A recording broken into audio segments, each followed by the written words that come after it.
Pourquoi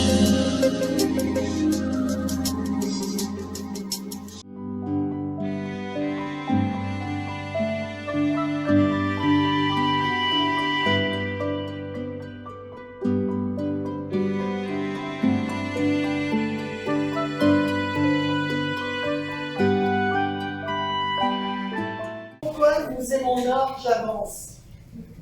Parce que Norge, nous le connaissions, nous le voyions dans les rues de Vence, puisqu'il habitait à Saint-Paul, mais beaucoup plus près de Vence que de Saint-Paul. On le voyait dans les rues de Vence faire ses courses, tout ça. Et en 1983, il a participé à l'édition du Portfolio 1983 de l'association L'Atelier, où il nous a donné un texte original et sa photo, qui a été prise par Ninette Logan, une grande photographe américaine. Ça date de septembre 1983. Voilà. Tu peux faire de moi tout ce que tu voudras, Léonce. Tu n'as rien demandé, mais t'es sûr de ma réponse. Goûte de pille et bois, nos bouchées sans opinion. À la soif d'amour, c'est comme du raisin, une fille. Tu peux faire de moi tout ce que tu voudras, Léonce. Tu n'as rien demandé, mais t'es sûr de ma réponse. J'ai fini de penser, c'est plus ton envie, ma vie.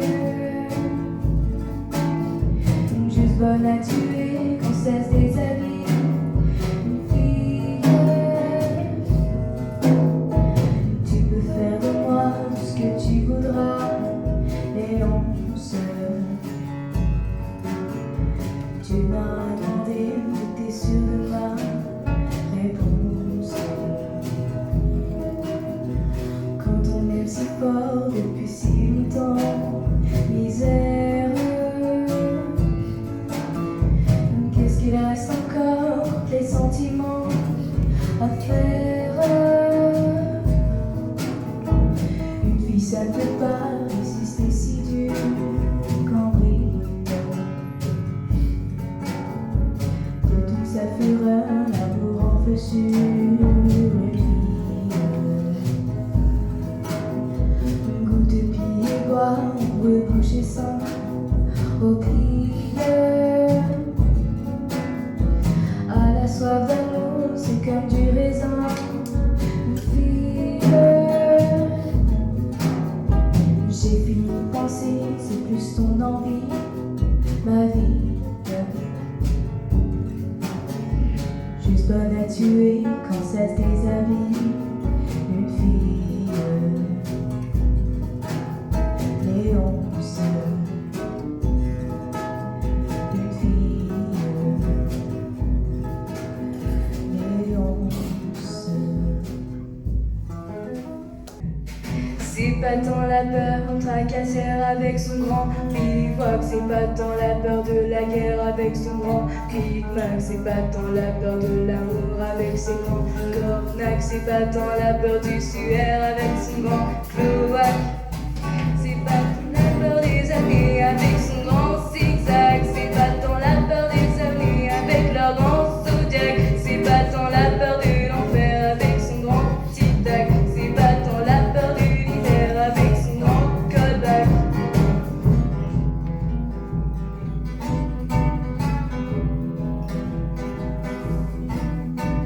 C'est pas tant la peur tracassère avec son grand bivouac. C'est pas tant la peur de la guerre avec son grand Big Mac. C'est pas tant la peur de l'amour avec ses grands cornacs. C'est pas tant la peur du suaire avec son grand cloac. C'est pas tant la peur du tonnerre avec son grand zigzag. C'est pas tant la peur des années avec leur grand zodiac. C'est pas tant la peur de l'enfer avec son grand tic-tac. C'est pas tant la peur de l'hiver avec son grand callback.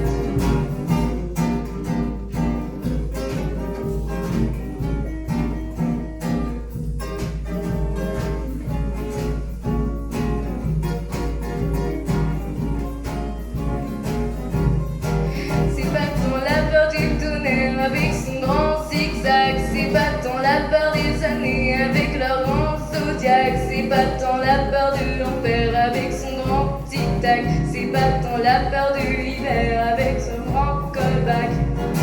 C'est surtout la peur ordinaire, c'est surtout la peur de la peur, c'est surtout la peur ordinaire, c'est surtout la peur de la peur, c'est surtout la peur ordinaire, c'est surtout la peur de la peur.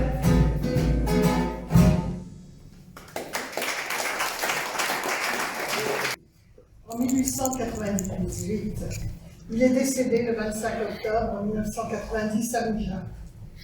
Il a pris le pseudonyme de Géonorge, puis simplement Norge.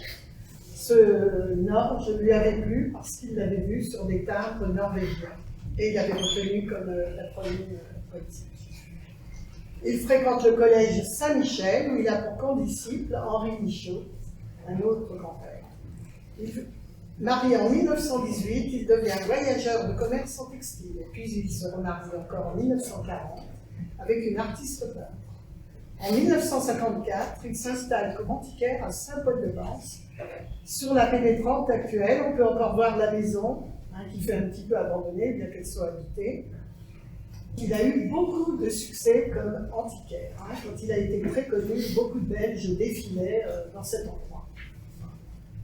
Donc, c'est publication d'avant-guerre. Il a beaucoup d'avant-guerre. En 1923, il publie à compte lecteur 27 poèmes incertains. En 1926, plusieurs malentendus suivis de la double vie. En 1929, Avenue du ciel et souvenirs de l'enchanté.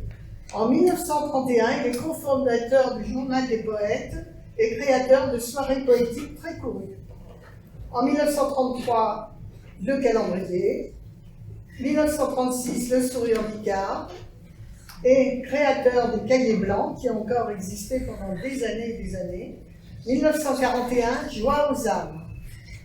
Et il devient adjoint aux éditions du Cercle d'Art en 1945. Alors, dans sa première période, Norge est inspiré par le darwinisme, la loi du plus fort sur le faible, qui n'est pas étrangère à son constat parfois fataliste, la vie est un combat. Il se réfère aussi à Nietzsche, dont il retient le rire libérateur, indispensable contrepoint à l'esprit de sérieux. Le rire qu'il décline sous toutes ses formes, de la drôlerie spontanée à l'humour noir. De 1939 à 1949, il connaît le creux de la vague à cause de la guerre et la période de reconstruction. Voilà, et l'écho va nous lire en attendant. Les tournesols anxieux, obliques de la croyance vers les lumières. Perdu cette simple foi, et perdu surtout les lumières. Troupeaux en esclavage, les pauvres agneaux bêlants des candeurs, chaque jour décimés et redécimés par les doutes, bouchers impériaux. La boussole du bord est rouillée, toujours voguée, sans voir étinceler l'île au trésor. Ni même un pied de terre ferme, ni même un bout de roc, hostile mais matériel. Les colombes de l'arche ne sont pas revenues avec le rameau vert dans leur bec frémissant. Les colombes de l'espérance sont mortes, elles épanouies, en pleine mer. Tambour de soie, fifre de miel, clairon migrateur des tempêtes, belle chanson de prisonnier, mille bouquets de mains tendues vers sa présence, cachot troué par l'espérance, orage troué par la foi, espace baisé sur la bouche. Communion toujours renaissante et vaincue. Tant de ferveur s'ouvrent les nues, tant d'ivresse n'est pas perdue.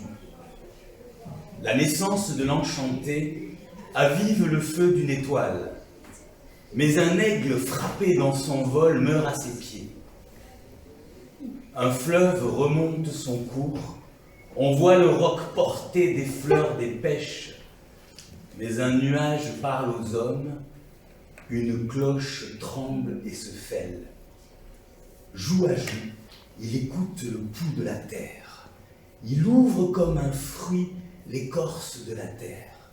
Il devine les jeux concertés de l'énigme, et ses mains, ses doigts sans surprise, quittent son corps avec la plus grande facilité, touchent le nimbe élogieux dès longtemps préparé. Un homme en habit noir fuit à travers les blés. Haute vertu, secrète sève, saison dangereuse à aimer, poésie. Nageurs des arides sommets, savants et gracieux nageurs, d'un mouvement de volonté, vous vous élevez dans les airs, votre joue se caresse au sein ferme de l'air. Vous cueillez les tulipes de l'air, vous mâchez les bruyères du ciel que les hommes ne savent pas. À chaque pas de l'enchanté, les cieux ravis tendent les bras. L'âme ouvrière du silence bâtit d'admirables degrés. Sur leurs subtiles passerelles, des anges portent son voyage. Blême et pourtant souriant, habitué au miracle, il marche sur des vols d'oiseaux, traverse les tunnels du vent, les vestibules du tonnerre. Il tient sa course rayonnante aux seuls espaces suspendus et poursuit ses calculs mortels. Beau comme le regard de grands orphelins nus, foule d'un pied brûlant le pelage des neiges, éveille de brumeux, d'introuvables rivages. Enfants de l'horizon, pèlerins ingénus, dans vos profonds départs, quel pur mirage neige d'accorder mes tourments à vos pas inconnus. Il a connu le vin des hommes, les douces lisières du temps et la tiédeur des femmes au goût de vent et d'océan. Il cueille pour son Dieu le méditant bouquet de ses fidélités et respire déjà l'odeur du haut séjour. De célestes filets pêche son cœur. Mystère, avant d'errer dans tes ombreuses drèves, ce cœur s'incline encore pour un dernier amour. Il vit, léger comme l'écho. Il vit, mais son pied suave ne laisse plus aucune empreinte sur le gravier de nos jardins. Je vous dis de m'aider, monsieur est lourd. Je vous dis de crier, monsieur est sourd. Je vous dis d'expliquer, monsieur est bête. Je vous dis d'embarquer, monsieur regrette. Je vous dis de l'aimer, monsieur est vieux. Je vous dis de prier, monsieur est Dieu. Éteignez la lumière, monsieur s'endort. Je vous dis de vous taire, monsieur est mort.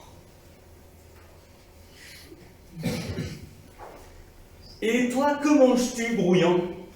Je mange le velu qui digère le pulpeux qui ronge le rampant. Et toi, rampant, que manges-tu? Je dévore le trottinant qui baffre les laits, qui croque le flottant. Et toi, flottant, que manges-tu? J'engloutis le vulveux qui suce le ventru, qui mâche le sautillant. Et toi, sautillant, que manges-tu? Je happe le gazouillant qui gobe le bigarré, qui égorge le galopant. Est-il bon, cher mangeur, est-il bon le goût du sang? Doux, doux, tu ne sauras jamais comme il est doux, herbivore.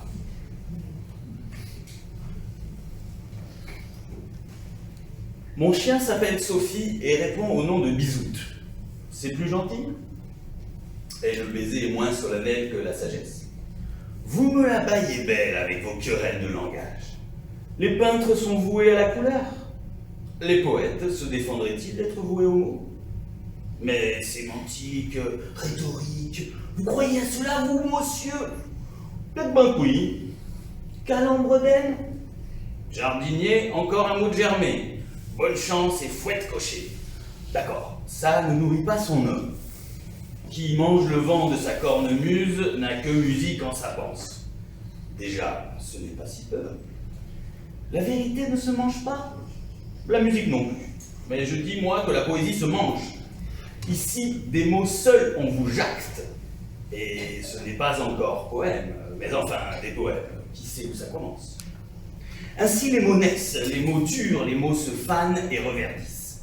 Des moissons, des vendanges, des forêts, des familles, des nids de mésanges et des couvées de minéraux. Fluides, flots, flammes, fleurs, flou, flèches, flûtes, flexibles, flatteurs. Vous entendez ces allusions? Vous reconnaissez cette lignée?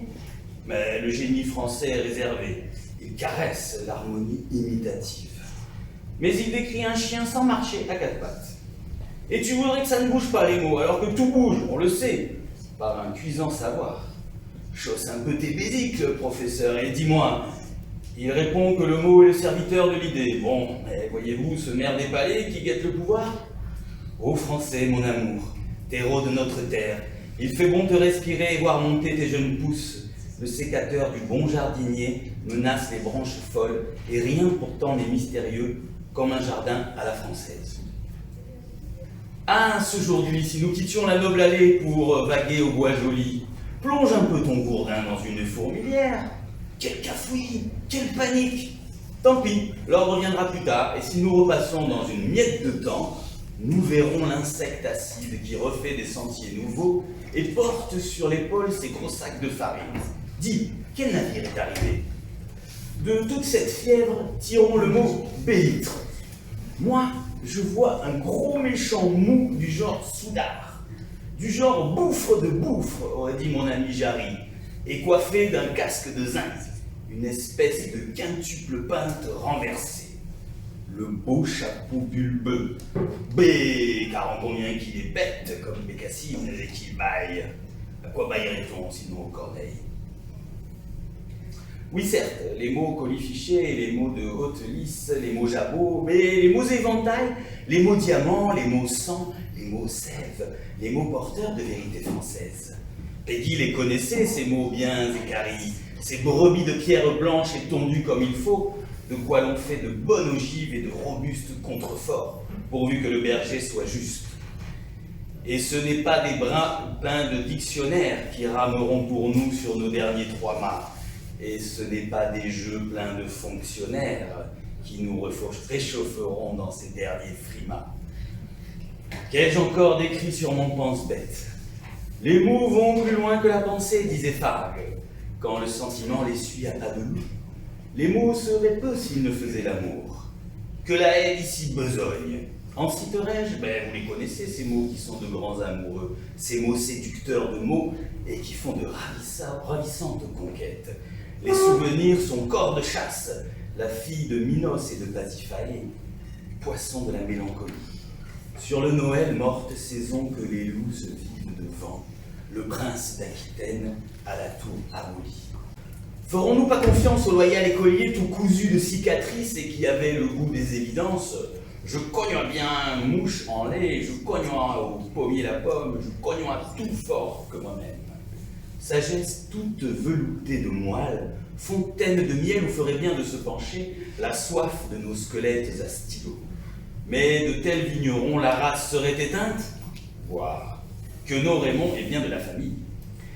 Les eaux bruns, les eaux noires, les eaux de merveille, les eaux de mer, d'océan, les eaux d'étincelles, nuitent le jour, jurent la nuit, chant de dimanche à samedi. Les yeux vertes, les yeux bleus, les yeux de succel, les yeux de passante au cours de la vie, les yeux noirs, les yeux d'Estanchelle, silence les mots, ouate le bruit, haut de ses yeux penchés sur tout miroir, goutte secret au bord des veilles, tout miroir, toute veille en ses yeux bleus ouvertes, les yeux au brun, les yeux noirs, les yeux de merveille. Pensez-vous que c'est avaler des couleurs? Pitié alors, c'est que Poligny ne vous a point souri. Mais retournons à nos moutons. Connaissez-vous le répertoire des livres de Saint-Victor dont Pantagruel découvrit la librairie en Paris des Savonniers? Le mâche-fin des avocats, le claque-dents des maroufles, la cabourne des brifauds, la barbotine des marmiteux, la martingale des fianteurs, le limaçon des rimasseurs, le ramoneur d'astrologie.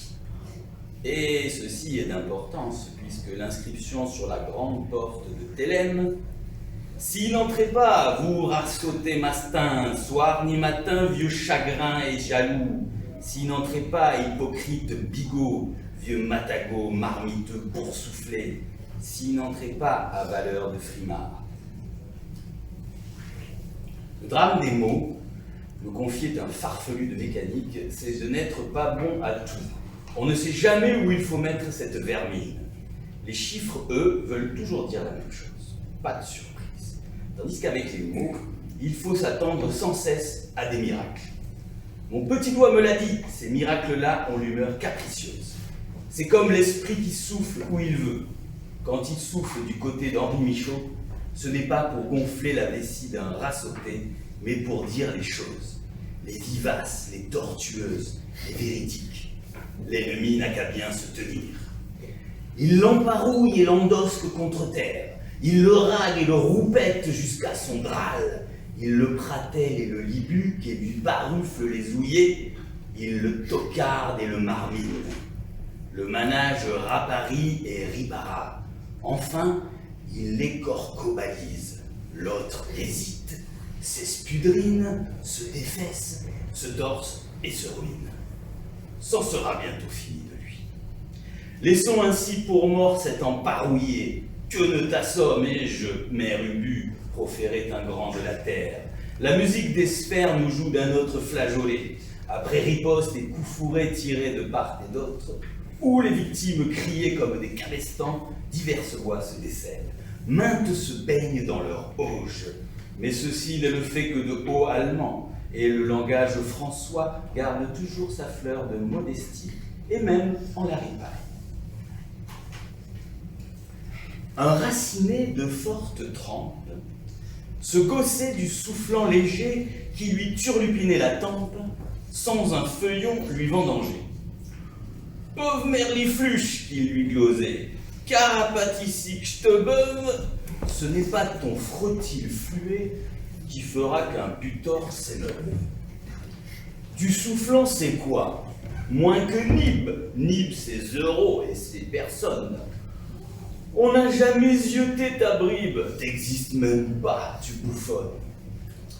Mais là-dessus, v'là le petit soufflant qui se met à gonfler ses farines et lâche toute sa pétouse au flanc du raciné qui se déracine. Les tout à flaque dans le broussaillon, empêtré dans son encoustoufle, lui qui faisait tant le fanfarlon, il se tint plus peinard qu'une pantoufle. Faut jamais dire des génitures que c'est rien parce qu'on les ziote pas. Il y a souvent des pentes à la dure qui cognent en marchant sur leurs pas. Suis innocent, voilà ma preuve, j'étais pas là le jour du couteau. C'est vrai, dit le juge, mais il y a la veuve qui veut que ça se liquide au plus tôt. Bah merde alors, quoi, l'innocence devrait payer le sang répandu? C'est vrai, dit le juge. Mais il faut de la chance pour se tirer de mes attendus. Vous cherchez pas le marlot qui se planque, celui-là qui a mis la tripe au vent? C'est vrai, dit le juge. Mais comme il manque, faut se contenter d'un adjuvant. Puisque je vous gueule que c'est du crime de refroidir un innocent. C'est vrai, dit le juge. Mais la victime est dans le même cas intéressant. C'est pas tout ça, veut-on que je claque pour un qui a fait ce faux mouvement? C'est vrai, dit le juge. Mais notre baraque ne trouve pas d'autre arrangement. J'ai beau hurler comme une baleine, ils sont bouchés tes zigotos. C'est vrai, dit le juge. T'auras plus de veine demain auprès des asticots. Alors, ton jury, ta justice, c'est du toc, tout le saint tremblement. C'est vrai, dit le juge. Quel précipice, le monde avec ses habitants. Puisque c'est ainsi, faut que je te crache. Eh ben oui, c'est moi qui a fait le coup. C'est vrai, dit le juge. T'es une belle vache. Je l'aurais pas cru, mais moi je m'en fous. J'ai glorifié la musique des sphères, mais la voix de ma bien-aimée est plus douce que le chant des étoiles. J'ai glorifié les fontaines de l'éternité, j'ai rêvé de boire leurs eaux jubilantes, mais la lèvre de ma bien-aimée a des saveurs plus graves que les sources immortelles. La vaste mer et ses flots de beauté, rien ne parut plus digne de mes chants, mais maintenant je préfère un pas de ma bien-aimée sur le sable du rivage. Ô feuillage des cieux, bruissant de vérité, où l'espérance fait son nid, je l'ai reçu, votre langage. Mais mon oreille, aujourd'hui, est moins anxieuse de l'entendre que la simple parole de ma bien-aimée. Sa chevelure fait l'histoire d'un royaume, et son front m'investit d'un orgueil si riche, que mon regard, à présent, est difficile à soutenir. Sa chaleur est avec moi, comme la rose avec la lumière, comme le miel avec la bouche, comme la grappe avec l'été. Elle est ma grappe, elle est ma vigne, et dans le sommeil du cellier, elle est mon vin profond. Chantez, pierre muette, source cachée, sortez de votre lit, venez baiser son pied. Forêt privée de vue, regardez fermement. Inflexibles hivers, ployez enfin vos bises, et vous, miroir, soyez purs. C'est l'églantine qu'il faut à sa main rafraîchissante. C'est un fil d'or qui doit trembler à sa cheville danseuse. Et puisse-t-elle n'habiter d'autres vêtements que le lin rude? Sourire précieux, plus précieux regard, baiser que j'ai vraiment connu, soyez chantés pour les trésors de ce monde brumeux, bien qu'à porter plus loin mon chant, le cœur ici se refuse. Car il n'est point dans l'ordre souverain que la fleur goûte la perfection de son parfum, que le vin connaisse le délice de la gorge, aux nuits demeurez ténébreuses. Et vous, miroir, soyez purs.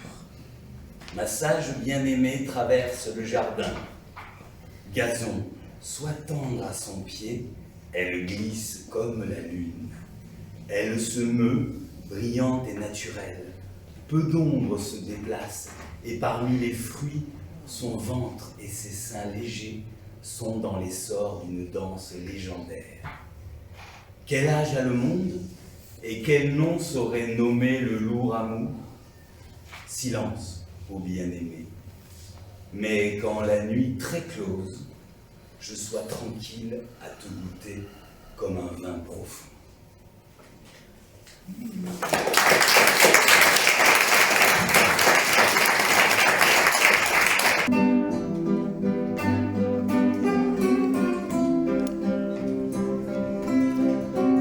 Fais ça bien, hein. Fais ça bien, hein.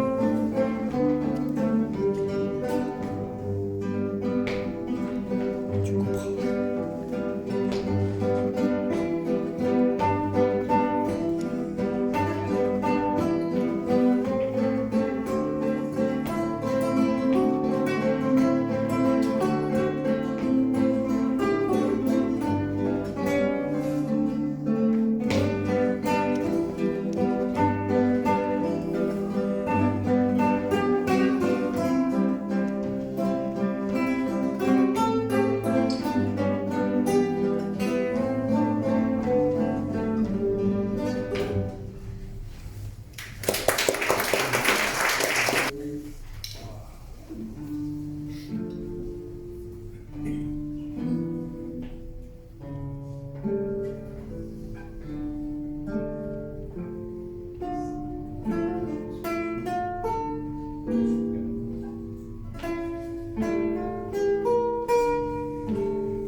gros gibier, La langue verte, 54, 53, 56 et 71, Les oignons, son recueil le plus célèbre.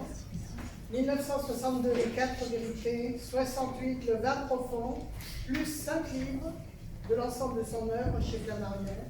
1969, Les cerveaux brûlés, 72, Bal masqué parmi les comètes, 73, La belle saison, 84, Le 5 à Malice, 85, Les coqs à l'âne, 1988, Le stupéfait, et 89, Feuilles de chou, suivi de Le vice impuni et illustré par Norge. Donc vous verrez voilà, les dessins originaux de Norge.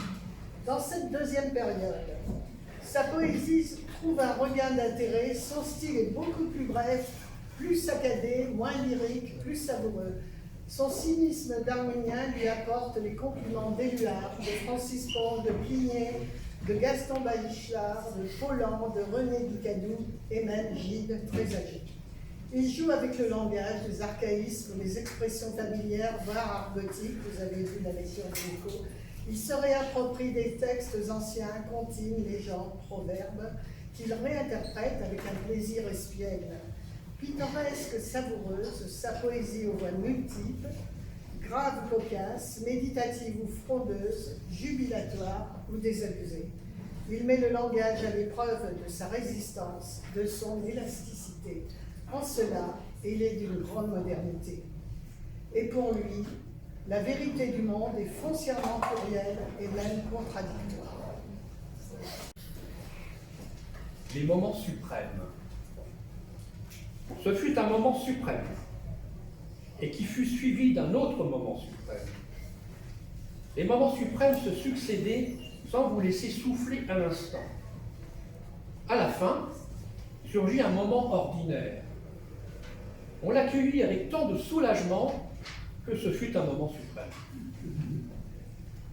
L'amitié. La pratique de l'amitié avec un poisson rouge ne se déroule pas sans difficulté. L'air et l'eau, déjà, deux éléments si différents.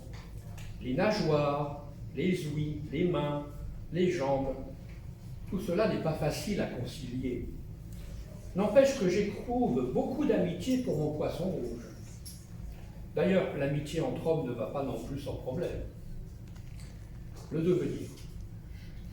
Gustave devenait une chaise. Il est certain que lentement, Gustave devenait une chaise. D'ailleurs, tout le monde s'asseyait déjà sur lui. Ce n'était pas son idée de devenir une chaise. Il aurait préféré devenir un piano. Mais enfin, une chaise, c'est encore mieux qu'un paillasson. Incroyable.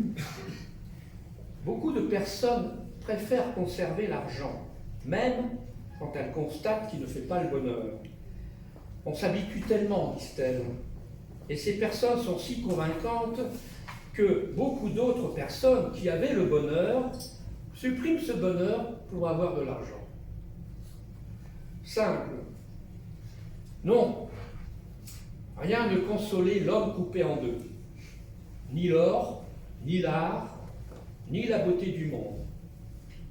Et ni les plaisirs de la chair, et ni les délices de l'âme.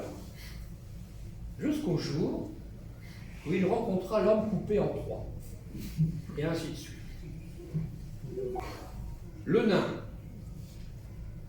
Ce qu'il y a de grand chez le nain, c'est son regard. D'ailleurs, le nain n'est pas petit, ça se voit. Il est comprimé. Il pourrait devenir très grand, oui, mais son cœur est petit. Tu crois? Et puis, pourquoi parler toujours de taille? La justice. Omar, le bon Omar, se précipite aux pieds du sultan philosophe. Seigneur, pourquoi m'accabler de douleur? Et qu'ai-je fait pour mériter vos châtiments? D'où te vient cette idée, cher Omar, qu'on a ce qu'on mérite? Pour le coup, telle erreur mérite un châtiment. Le travail. On répara le tonneau et les Danaïdes furent bien attrapés. Il leur vint d'ailleurs une mauvaise graisse, et cela fut peine à voir. Sisyphe n'en revenait pas. Pourvu que mon rocher continue, pensa-t-il. Ah, ceux qui ont la vocation du travail, ça leur paraît tout drôle quand la besogne est faite. Le torrent. Cette jeune fille-là voulait se marier avec un torrent. Mais voyons, grondait son père, tu es folle, Clarisse, on n'épouse pas un torrent. C'est bon, l'épousez pas, mais on peut l'aimer, n'est-ce pas? D'ailleurs, c'est déjà fait. Un peu plus tard, Clarisse accoucha d'une petite source, la plus charmante du monde. Peinture. Je trouve que la plupart des peintres peignent un tableau qui ressemble au tableau qu'ils auraient peint si le tableau qu'ils auraient voulu peindre était absolument impossible à peindre. Est-ce que vous me comprenez? Parce que moi, je ne comprends pas encore très bien, mais je sens que c'est juste. Par les cornes. Il faut prendre le taureau par les cornes, qu'on dit. Et c'est encore assez facile. Un peu de chatouille au menton, un mot gentil, une caresse au bout du nez. C'est bien plus difficile de charmer un ver de terre. Clin d'œil, caresse et chanson, peu lui chaud. Ça ne servirait à rien, dites-vous, de charmer un ver de terre. D'accord? Mais prendre un taureau par les cornes, ça sert à quoi? Les oignons. Si les oignons font pleurer, c'est à cause du respect humain. Dans l'ancien temps, les oignons faisaient rire, mais chacun les respirait afin de trouver la gaieté. Un sage blâma ce rire dénué de fondement, et les oignons en furent humiliés. Ils comprirent que les larmes seules sont tolérables sans motif. Le sang et l'eau.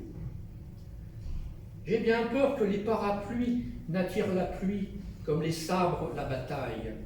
L'un veut du sang, l'autre de l'eau. Et ça ne tarde guère. Dans ces pays où les gens sortent avec un parapluie, eh bien, il pleut presque toujours. Création. C'est une chaise qui a créé le monde. Au commencement, il n'y avait que des chaises. Elle s'ennuyait. Faisons-nous un homme, dit une chaise, un homme qui posera son séant sur notre siège, qui s'appuiera contre nos dossiers, qui nous changera de place, qui nous polira, nous cirera, nous caressera. Cette chaise-là pensa l'homme si fortement que l'homme fut. Et l'homme, enfant de la chaise, vit de plus en plus assis. Fin du monde. Ce qui enveloppa le monde pour finir, ce fut un grand ricanement. Et un ricanement d'une résonance profonde. On sentait que ça venait de loin et que ça irait partout. Mais savoir qui ricanait, le créateur, le destructeur, absolument impossible à dire. En tout cas, ce fut déprimant pour ceux qui attendaient la juste trompette des anges. Brebis galeuse. Justement, la plus belle brebis devint galeuse. Comme c'était la plus belle, on aima bien cette gale, et d'autres brebis voulurent devenir galeuses. Une seule brebis demeura sans gale. Eh bien, on lui en tint rigueur et on l'a mis à l'écart. Et on la nomma la brebis galeuse.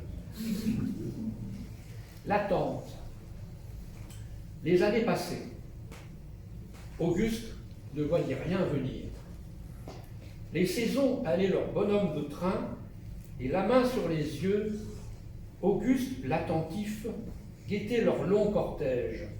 Sable des nuits, vents et marais, jus dans les vignes, Auguste et son attente. Il ne voyait rien venir.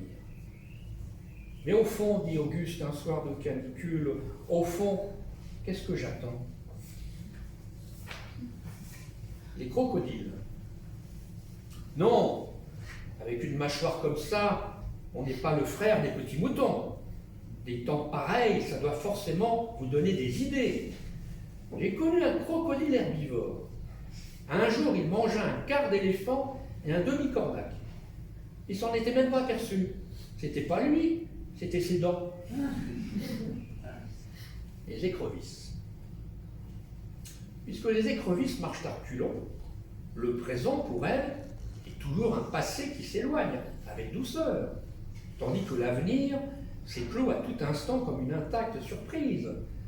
Ah, quel charme de vie! Boum. Je dis boum et tu dis boum boum. Je réponds boum boum boum, car je veux boomer plus boum que toi. Ça reboume de plus en plus fort, et c'est ainsi que commencent les grands empires. C'est ainsi que les grands empires finissent, et d'ailleurs que, boum, ils recommencent. Autre chose, l'odeur du buis me fait penser aux poires mûres. Cette valse a son amour pour Hélène. La mer le fait penser à l'infini, ce lac si calme à la longueur du temps. Le ciel des nuits d'été, ça va de soi, le fait penser à Dieu. Pourquoi les choses font-elles toujours penser à autre chose? La mer. Il est difficile de peindre la mer, mais il est simple de peindre des vagues. Toutes les couleurs conviennent, elles sont toujours justes, car il existe des vagues de toutes les couleurs. Voilà pourquoi l'artiste dessine beaucoup de vagues, puis il étend des jaunes, des bleus, des verts, des gris, des bruns. Enfin, il peint le sentiment. C'est le plus important pour la mer. Un mariage. Un garçon comme ça se rencontre rarement. Bon comme le pain, vif comme la poudre, fort comme un turc, doux comme un mouton. Et une fille comme ça, belle comme le jour, fraîche comme la rose, pure comme l'or, se rencontrent rarement. Eh bien, ils se rencontrèrent. Ils ont une fille laide comme un pou et une vie bête comme chou. L'adultère. Faites entrer la reine, dit le roi. Elle entra. Le cœur de son amant fumait sur l'autel du bureau. Et mangez-en. Elle en mangea. Eh bien, fit le monarque. Eh bien, répondit la reine, si tu crois que tu vas me corriger avec des moyens comme ça, le cavalier. Eh bien, quand viendra le jour du jugement dernier, moi, je ne me lèverai pas. Je veux dormir tout mon sou. Je ne suis pas tellement curieux de voir les bons, les mauvais, la Trinité, les diables, les anges. L'ange, les anges, non. Ils peuvent souffler dans leur cuivre. J'ai été hussard pendant 7 ans et j'en ai assez de sortir du lit chaud pour une trompette. Pour la décision. Assez piétinée. Puisqu'on ne trouve pas la bonne méthode, il faut en choisir une autre. Une mauvaise méthode ressemble encore plus à la bonne que pas de méthode du tout. Tu boites, mais tu marches. Les pensées interdites. À droite, les pensées permises. À gauche, les interdites. Mais j'ai 2 yeux, grand-mère. Eh bien, crève-toi l'œil gauche, mon enfant. Ici, l'œil droit regarde à gauche. Crève-toi l'œil droit, mon enfant. Alors, plus de pensée du tout, grand-mère? C'est le mieux, mon enfant, c'est le mieux. Le cornac. J'aimais beaucoup mon éléphant de parade, mais quand même, je préférais monter sur les épaules du cornac, un garçon si fin, si intelligent, si distingué. Et quelle marche subtile! Nous parlions de musique, de poésie. Il était adorable. C'est moi qui ai fini par le porter sur le dos. Les opéras. Ernest adore les grands opéras, mais il n'en écoute jamais car les grands opéras, ça l'assomme. Ces cas-là sont plus fréquents qu'on ne le pense. Sucre candide. Maman, l'hiver, m'en donnait un petit morceau pour la gorge quand je partais à l'école. L'instituteur m'apprit un jour qu'on ne dit pas le sucre candide, mais le sucre candide. Quelle déception! Le lendemain, je doutais du Père Noël, et un peu plus tard, je réfléchis à l'existence de Dieu. On peut se tromper. Tiens, c'est une girafe. Et j'ai cru que si longtemps que c'était un pommier. Mais alors ces pommes que j'aimais tant, c'était de la crotte, Aristide. De la crotte. Alors j'aimais de la crotte. Mais oui, Aristide, on peut se tromper. Mais le principal, c'est d'aimer. Le rossignol de Chine. Il y a une certaine façon de chanter chinois pour ces oiseaux-là. On n'y comprend rien. Au rossignol de France, on ne comprend rien non plus. Mais quand même, on sent qu'il parle français.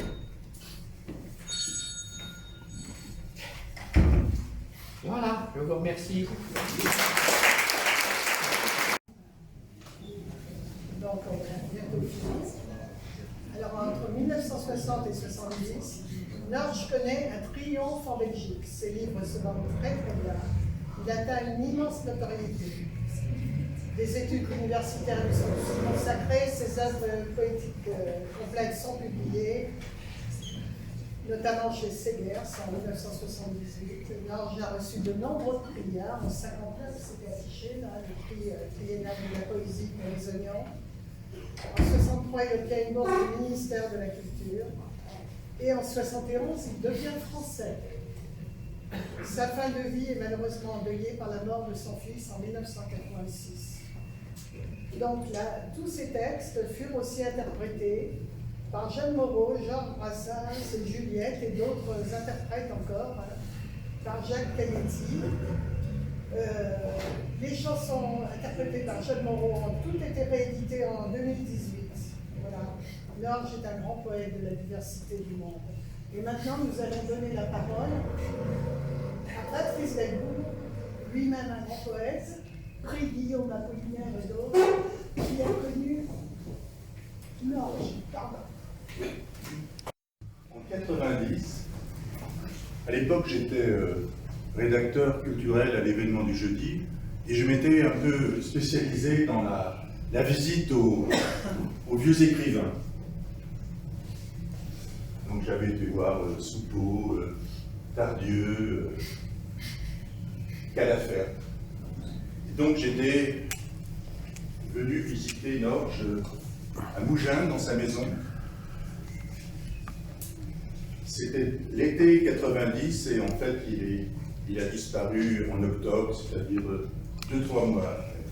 Je venais le voir pour la publication de un livre qui s'appelle Le Stupéfait, qui le représentait assez bien, puisqu'il aimait bien se présenter comme un garnement ébahi. Et nous avions marché comme ça autour de son jardin. On s'était assis sur un grand pouf avec tout autour de lui beaucoup de pièces d'antiquité, des masques, etc. J'avais mon petit magnétophone et puis j'avais noté des bribes de sa voix très flûtée, de son rire en cascade que j'ai retrouvé, que j'ai noté et puis que je vais vous livrer comme ça, des bribes de cet homme. Je me souviens qu'il m'avait accueilli par exemple par ces mots: « Moi, monsieur, je tue les bisons en short. » Déjà, pour un homme de 92 ans, c'est quelque chose un petit peu qui peut vous étonner. Ensuite, il avait tenu à se présenter comme un énergumène solitaire et solidaire, un ange. Il y avait 2 mots qui le hantaient à cette époque. C'était le mot « mouche », que l'on trouve beaucoup dans ses poèmes. Il se considérait un peu comme une mouche de Dieu. Et puis, on avait le sentiment que derrière sa grande écharpe, sa pelisse, il pouvait y avoir des ailes, parce qu'il avait un côté tellement aérien, tellement séraphique, une façon de parler très soyeuse comme ça. Il disait: je suis en même temps sentimental et académique, mais je suis un être irrégulier. Je suis quelqu'un qui déteste les cours, qui déteste les clans, qui déteste les églises, qui déteste tout ce qui se termine en isme. Et quand il a publié ses premiers livres, et qu'il a envoyé une invitation aux surréalistes et à leur pape, André Breton, il a reçu son invitation retournée avec de la merde et du foutre. Donc les surréalistes étaient toujours assez élégants et ça l'avait fait sourire, d'ailleurs. Il leur a pas tellement porté ombrage. Il s'est lié même un peu plus tard à Paul Éluard. C'était un être qui pouvait dire aussi, par exemple, cette phrase, l'Antiquité et la poésie, c'est un peu la même chose. On cherche, on polie, et puis on assemble. Là, c'était une période, bon, il venait de perdre son fils, comme vous l'avez dit, et puis son épouse aussi, Denise Ferrier. Il détestait, il aimait bien parler de ses détestations. Pour un homme de cet âge-là, c'est assez fort. Il aimait bien se démarquer, par exemple, de la poésie éprouvette, de René Char, de la poésie laboratoire qu'on se met en suppositoire. Il était loin de tout le galimatia universitaire, de toutes les contorsions savantes de la poésie, vous savez, où il y a 3 mots par page, comme ça. De cette poésie qui se prend elle-même pour cible. Il disait, par exemple, beaucoup trop de poètes se respirent aujourd'hui, se respirent de manière insupportable, c'est-à-dire pose comme ça. Alors que lui, il n'avait pas besoin de poser, il avait déjà une médaille, un profil de médaille romaine absolument magnifique, la casquette de guingois, il avait un sourire de galopin, il avait des cheveux de neige, et puis il avait un esprit comme la boule de mercure au creux de la paume, comme ça, assez insaisissable, assez inclassable, féerique, sobre, délicat. Il avait quelque chose qui n'appartenait pas vraiment au terrien. Aussi, il faut dire que, bon, il avait la double nationalité, il avait penché vers la France, mais avant, la Belgique avait quand même fondé le journal des poètes, comme vous l'avez dit, et la Belgique, c'est quand même un pays qui respecte ses artistes, ses poètes, beaucoup plus que la France, quand même. Si vous êtes poète en Belgique, par exemple, vous pouvez quand même vivre agréablement, être publié, et ne pas tendre la Séville à la sortie de la messe. Vous avez par exemple des poètes, je vais vous citer quelques poètes de la Grande Belgique. Bon, à son époque, il était considéré avec Michaud comme le plus grand poète belge. Michaud du côté de Londres et lui du côté de la lumière. Parce qu'il n'a jamais vraiment joué le poète maudit. Il aimait bien les caméras, alors que Michaud, comme vous le savez, se cachait. On a très peu de photos d'Henri Michaud. Lui, il aimait bien apparaître, même dans des moments difficiles de son existence. Là, nous sommes un petit peu en fin de course. Il aimait sourire. J'étais venu avec une photographe, Annie, et je me souviens qu'il s'était attardé. Il avait fait une longue série de poses, comme ça, enjouées, malicieuses, espiègles. Espiègle, c'est vraiment un mot qui le caractérisait. Bon, les poètes, par exemple, bon, Émile Verhaeren, Rodenbach, vous avez vu ça à l'école, mais Marcel Thierry est un poète formidable. Toi qui pâlis au nom de Vancouver, Robert Goffin, Jean Tordeur, Théodore Koenig, Paul Nouget, et puis plus près de nous aussi, par exemple Eugène Savitskaya, William Cliff, Jean-Pierre Verheyen. Bon, tout ça, ce sont des poètes qui aiment l'humour, qui aiment le calembour, le coq à l'âne, le vers de Mériton. Nord, Géonord, j'adorais les vers de Mériton. De temps en temps, il en faisait un petit peu pour se délasser. Et le calembour, l'homophonie, bon, il avait un constant étonnement juvénile. L'immédiateté, une émotion comme ça, à fleur de peau.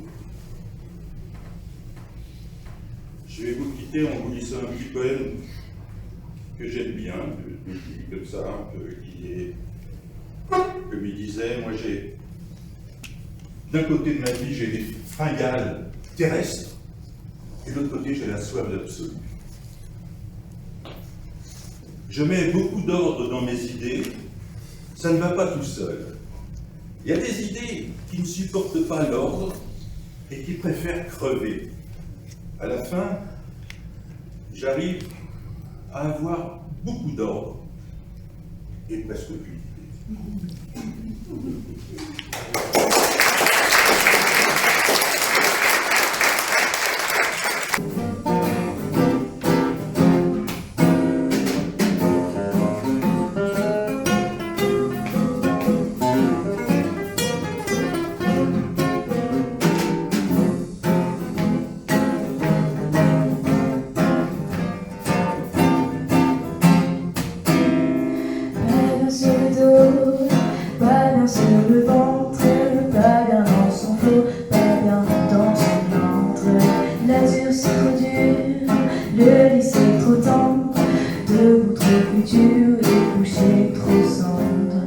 Le jour mal au cœur, la nuit mal au songe, le fer des traqueurs, le poids des éponges.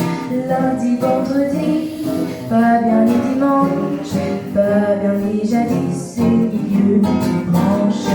Si bien près de toi, néant imbécile, on aime parfois de mourir tranquille.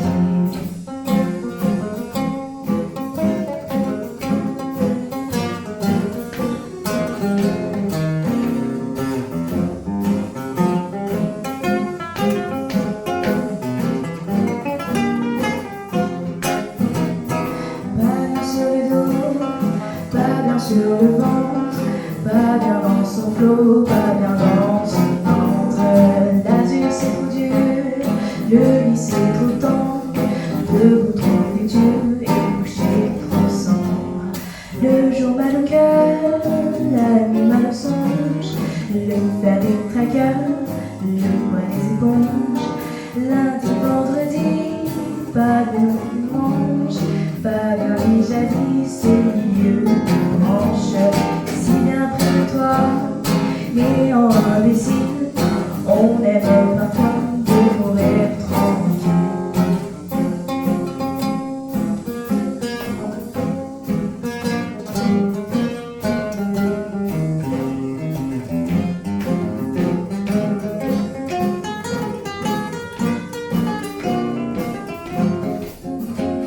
Le jour mal au cœur, la nuit mal au songe, le fer des traqueurs, le poids des éponges. Lundi, vendredi, pas bien le dimanche, pas bien les jadis et milieu de branches. Si bien près de toi, et en imbécile, on aime parfois de mourir tranquille. On aime parfois de mourir tranquille. On aime parfois de mourir tranquille.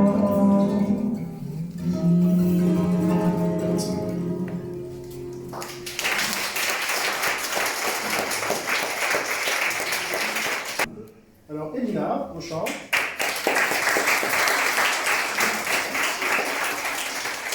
Sacha, à la guitare. Gaspard à la guitare également. Et là, c'est aussi Célestin à la batterie. Lilo à la guitare électrique. Là, tout à l'heure, nous avions également Mathis. Et Paclon qui est caché tout là. Voilà.